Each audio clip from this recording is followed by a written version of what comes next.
Os recentes ataques perpetrados pela extrema-direita, particularmente aquele que foi perpetrado no Dia de Portugal contra Adérico Lopes, realmente eram aqui a origem um conjunto de discussões, um conjunto de interpretações sobre os factos, realmente o que é que motiva estes movimentos, o que é que eles fazem, porque é que eles agem desta forma, mas houve aqui uma opinião que foi transversal a líderes políticos e a comentadores da praça pública, e foi a de condenar sim e bem o ataque de extrema-direita, mas somos contra todos os tipos de extremismos, inclusivamente os extremismos de esquerda, inclusivamente a extrema-esquerda.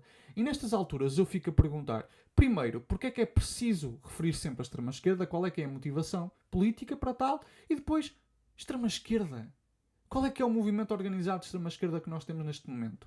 Acho que é importante nós discutirmos um pouco sobre isso. Acho que é importante nós realmente tentarmos perceber de que é que se fala quando se fala de extrema-direita e extrema-esquerda. Mas antes de continuar com o vídeo propriamente dito, o meu nome é Miguel Faria, sou mestre em Ciência Política pela Escola de Economia e Gestão da Universidade do Minho. Sou também doutorando em Ciência Política e Relações Internacionais pela Escola de Economia e Gestão da Universidade do Minho. Desde já peço desculpa, mas esta questão do doutoramento é relativamente recente e, portanto, às vezes até me esqueço de dizer qual é que é o meu doutoramento, porque eu estava habituado a dizer mestre em Ciência Política e agora é Ciência Política e Relações Internacionais no doutoramento. Portanto, eu realmente acho que tenho aqui alguma capacidade de discutir estes conceitos, tenho aqui alguma formação para o efeito e então vamos falar sobre isso. Pela ciência política convencional, pela ciência política mais tradicional, ou seja, que acaba por ser mais consensual até, existe aqui uma definição que vai distinguir entre o extremismo e o radicalismo. E eu, enquanto marxista, tenho algumas reservas quanto a esta definição. Mas por o efeito de produzir este vídeo, eu vou fingir que concordo completamente com essa definição. Essa definição assenta aqui numa leitura, num conjunto de pareceres do Tribunal Constitucional Alemão. O Tribunal Constitucional Alemão percebe que há uma diferença entre os extremismos e os radicalismos. Ao passo que os radicalismos efetivamente são vincados ideologicamente e, portanto, pretendem alterar o sistema, pretendem fazê-lo através de métodos legais e sem utilizar violência. Por outro lado, os extremismos são violentos, ou seja, querem subverter a ordem institucional através de métodos extralegais ou mesmo ilegais. Essa é a distinção que é feita entre o que é o extremismo e o que é o radicalismo. E é por isso que se distingue entre a direita radical e a extrema-direita. Embora eu tenha muitas reservas em relação a esta distinção e acho que esta distinção às vezes é um bocadinho míope, eu vou utilizá-la neste vídeo. Por essa lógica, por exemplo, o Chega seria qualquer coisa como direita radical.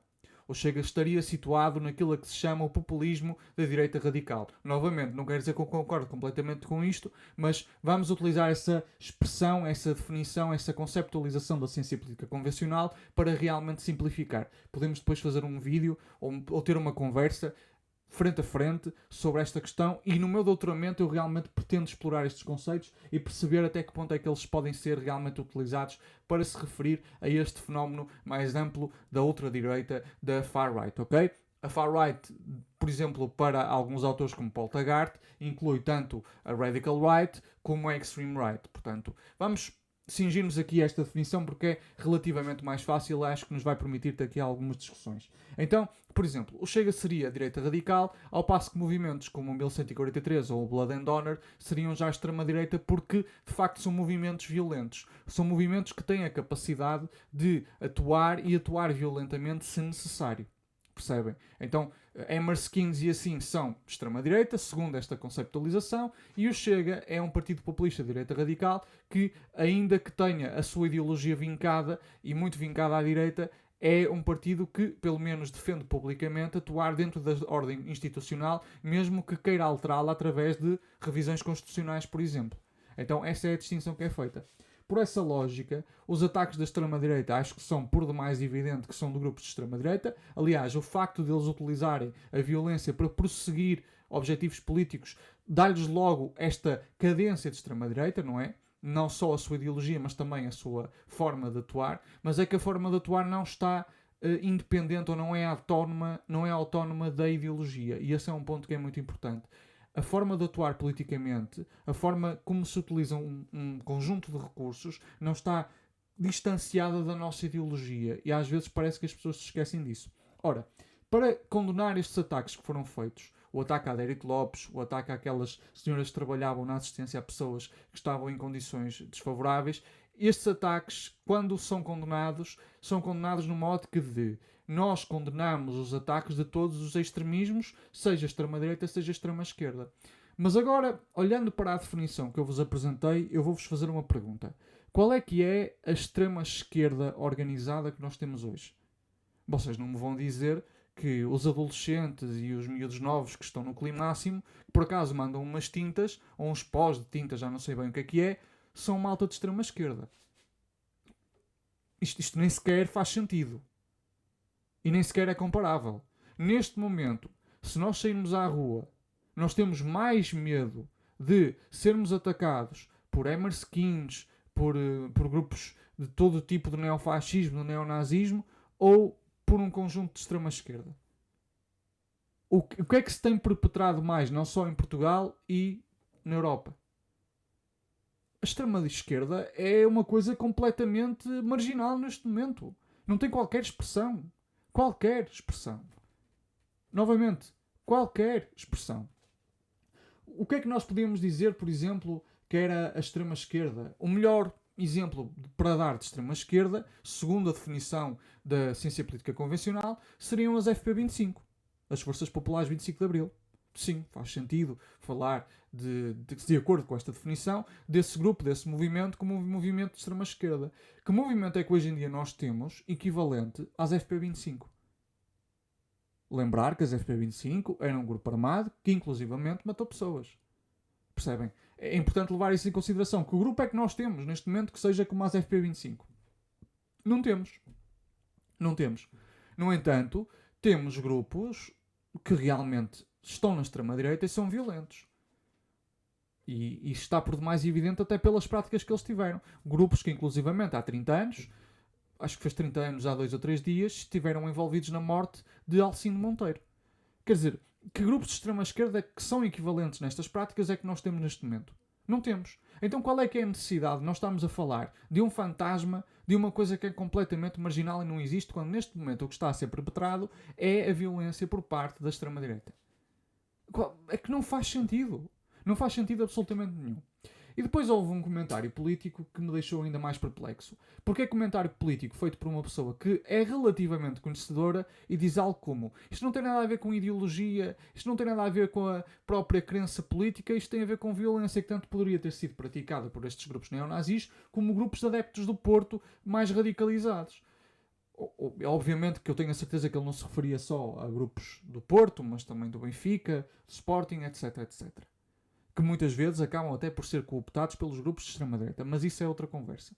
Eu fico perplexo com esta ideia de que a violência não está no cerne da atuação destes grupos, que estes grupos são apenas arruaceiros. Isso não é verdade. Isso não é verdade. Se nós lermos um bocadinho sobre o fascismo, se nós lermos, por exemplo, o livro do professor Carlos Martins, que fala dos fascismos para além de Hitler e Mussolini, e outros livros, como o do Roger Griffin, do Roger Itwell, etc., nós vamos perceber que o culto à violência é um dos elementos mais presentes nos movimentos fascistas. Os movimentos fascistas, sendo aqui organizações ou agremiações que têm aqui um ultranacionalismo, como lhe chama, palingenético, de renascimento nacional, acreditam efetivamente que o uso da violência é uma manifestação da sua vitalidade e tem aqui um potencial regenerador da nação.